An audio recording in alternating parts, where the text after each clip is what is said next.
दोस्तों, जब ज़ुलेखा ने हजरत यूसुफ अलैहिस्सलाम के हुस्न जमाल को देखा तो यूसुफ पर आशिक हो गए और मौका पाकर यूसुफ अलैहिस्सलाम को फुसलाने की कोशिश की ताकि वो उसकी नाजायज ख्वाहिश पूरी करे। ज़ुलेखा ने मकान के तमाम दरवाजे बंद करके हजरत यूसुफ अलैहिस्सलाम को अपनी तरफ दावत दी। हजरत यूसुफ अलैहिस्सलाम चौके ज़ुलेखा के घर में ही रहाइश पजीर और इसी की पनाह में रहते थे, इसलिए इसकी बात करना इंतहाई मुश्किल था।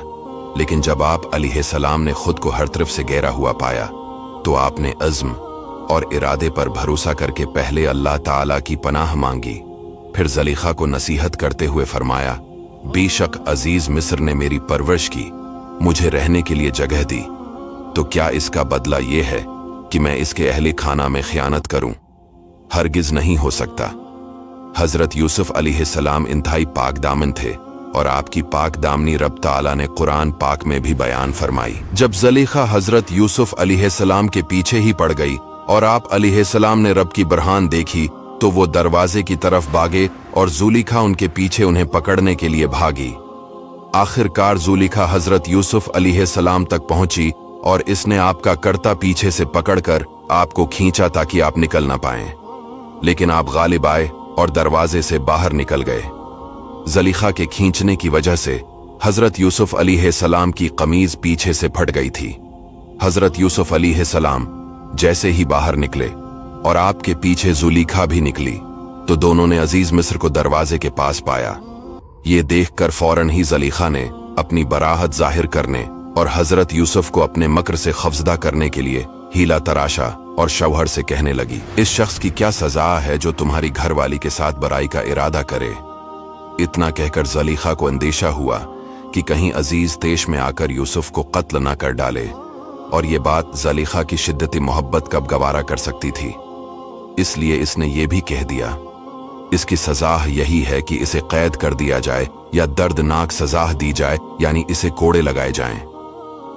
जब हजरत यूसुफ अलैहिस्सलाम ने देखा कि ज़ुलेखा उल्टा आप पर इल्जाम लगाती और आपके लिए कैद और सजा की सूरत पैदा करती है, तो आप अलैहिस्सलाम ने अपनी बराअत का इजहार फरमाया और कहा, ये मुझसे बुरे फैल की तलबगार हुई तो मैंने इससे इनकार किया और मैं भागा।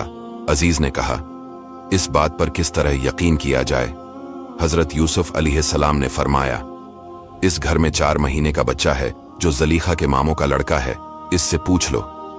अजीज ने कहा, 4 महीने का बच्चा क्या जाने और कैसे बोले? यूसुफ अलैहिस्सलाम ने फरमाया, अल्लाह ताला इसे बोलने की ताकत देने और इससे मेरी बेगुनाही की गवाही दिलवा देने पर कादिर है। अजीज ने इस बच्चे से पूछा तो अल्लाह की कुदरत से वो बच्चा बोलने लगा और कहा, अगर इनका कुर्ता आगे से फटा हुआ हो तो फिर औरत सच्ची है और ये सच्चे नहीं, और अगर इनका कुर्ता पीछे से चाक हुआ है तो औरत झूठी है और ये सच्चे है। यानी अगर हजरत यूसुफ अलैहिस्सलाम आगे बढ़े और ज़ुलेखा ने इनको हटाया तो कुर्ता आगे से फटा हुआ होगा, और अगर हजरत यूसुफ इससे भाग रहे थे और ज़ुलेखा पीछे से पकड़ रही थी तो कर्ता पीछे से फटा हुआ होगा। ज़ुलेखा की खयानत और यूसुफ अलैहिस्सलाम की बरात साबित होने पर यूसुफ अलैहिस्सलाम की बेगुनाही साबित हो गई, और अजीज मिस्र ने यूसुफ से कहा, तुम इस बात से दरगुजर करो और ए औरत, तो अपने गुनाह की माफी मांग, बेशक तू ही खताकारों में से है। अजीज मिस्र ने अगरचे इस वाकया को बहुत दबाया, लेकिन ये खबर छिप न सकी और इसका चर्चा हो ही गया। शहर की औरतें ज़ुलेखा और हजरत यूसुफ के बारे में बातें करते हुए कहने लगे, अजीज की बीवी अपने नौजवान को लभाने की कोशिश करती है, बेशक इनकी मोहब्बत इसके दिल में समा गई है, हम तो इस औरत को खुली मोहब्बत में गम देख रहे हैं। जब ज़ुलेखा ने सुना कि मिस्र के आला तबके की औरतें हजरत यूसुफ अलैहिस्सलाम की मोहब्बत पर उसे मलामत कर रही हैं, तो उसने चाहा कि वो अपनी मोहब्बत से मजबूर होने का सबब इनको अच्छी तरह अमलन समझा दे। चिनाची उसके लिए उसने एक दावत का एहतिमाम किया और इस दावत में आला तबके की 40 औरतों को मदाऊ कर लिया।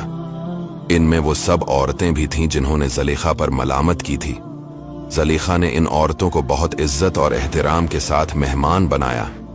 दस्तरखान बिछाए गए और तरह तरह के खाने और मीवे इन पर चंद दिए गए। फिर ज़ुलेखा ने इनमें से सबको एक एक छरी दी ताकि वो इससे खाने के लिए गोश्त काटें और मीवे तराश लें। उसके बाद ज़ुलेखा ने हजरत यूसुफ अलैहिस्सलाम को अमदा लिबास पहनने के लिए दिया और कहा, इन औरतों के सामने निकल आ। पहले तो आपने उससे इनकार किया, लेकिन जब इसरार ताकीद ज्यादा हुई तो ज़लीखा की मुखालफत के अंदेशे से आपको आना ही पड़ा। जब औरतों ने हजरत यूसुफ अलैहिस्सलाम को देखा तो इनकी तारीफ और तौसीफ करने लग गईं और ताजब में डूब गए, और आपकी अजमत और हैबत दिलों में भर गई, और हुस्न जमाल ने ऐसा वार किया कि वो औरतें खुद को बला बैठें, और हजरत यूसुफ अलैहिस्सलाम के हुस्न और जमाल में महू होकर फल काटते हुए बेखुदी में अपने हाथों पर छरी चला दी और बेसाख्ता पुकार उठें, सुभान अल्लाह, कि ये कोई इंसान नहीं बल्कि एक इज्जत वाला फरिश्ता है। औरतों का हाल देखकर ज़लीखा ने इनसे कहा, ये है वो जिन के बारे में तुम मुझे ताना देती थीं। अब तुमने देख लिया और तुम्हें मालूम हो गया कि मेरी शिद्दत मोहब्बत किस वजह से थी। इस पर मिस्री औरतों ने हजरत यूसुफ से कहा कि आप ज़लीखा का कहना मान लें। इनकी बात सुनकर ज़लीखा बोली, अगर ये वो ना करेंगे जो मैं इनसे कहती हूं तो उन्हें जरूर कैद में डाल दिया जाएगा, और उन्हें यकीनी तौर पर जिल्लत पहुंचेगी, और चोरों, कातिलों और नाफरमानों के साथ जेल में रहेंगे। ये सुनकर हजरत यूसुफ अलैहिस्सलाम मजलिस से उठ गए और अल्लाह ताला की बारगाह में अर्ज की, ऐ मेरे रब, मुझे इस काम के बजाय कैद खाना पसंद है जिसकी तरफ ये मुझे बुला रही है, और अगर तो मुझसे इनका मकरू फरेब ना फेरेगा तो मैं इनकी तरफ माइल हो जाऊंगा और मैं नादानों में से हो जाऊंगा। दोस्तों, आज की इस वीडियो में बस इतना ही। तीसरे पार्ट में हम आपको बताएंगे कैसे यूसुफ अलैहिस्सलाम जेल में कैद हो गए और ज़लीखा ने यूसुफ अलैहिस्सलाम से कैसे निकाह किया। Please share this.